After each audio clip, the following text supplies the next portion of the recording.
আমরা চলে এসেছি শিটংয়ের অরেঞ্জ গার্ডেনে। তো এখন যেহেতু ফেব্রুয়ারি মাস, তাই অরেঞ্জের টাইম প্রায় শেষ। গাছে অল্প পরিমাণ কিছু কমলা লেবুই রাখা আছে, খুবই অল্প। তো যাই হোক, সেটুকুই দেখছি। প্রতিটা গাছ কিন্তু খুব সুন্দরভাবে সাজানো, যদিও নিচের কমলা লেবুগুলো নেই, উপরেই আছে। একটু কষ্ট করে দেখে নিতে হবে।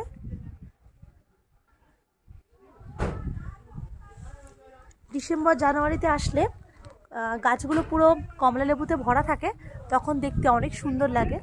তো আমরা তো সেই সময় আসতে পারিনি, কি আর করা যাবে। আর সুন্দর এখানে কিছু গাছও লাগানো আছে। আর এই ছোট্ট একটা কমলা লেবু গাছে ছোট্ট কমলা লেবু হয়েছে। তো সত্যি এগুলো দেখেও শান্তি, ভালো লাগছে দেখে আর কি।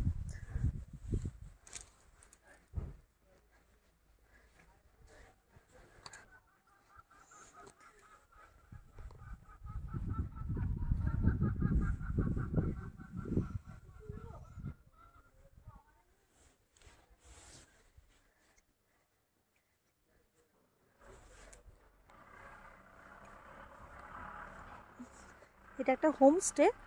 তো এই হোমস্টেতে নিজস্ব কিছু কমলা লেবু গাছ আছে, কিন্তু সেখানে কমলা লেবু আর নেই সেরকম, যেহেতু সিজন প্রায় শেষ। তো যেটুকু দেখতে পাচ্ছি সেটুকুই তোমাদের সাথে শেয়ার করছি।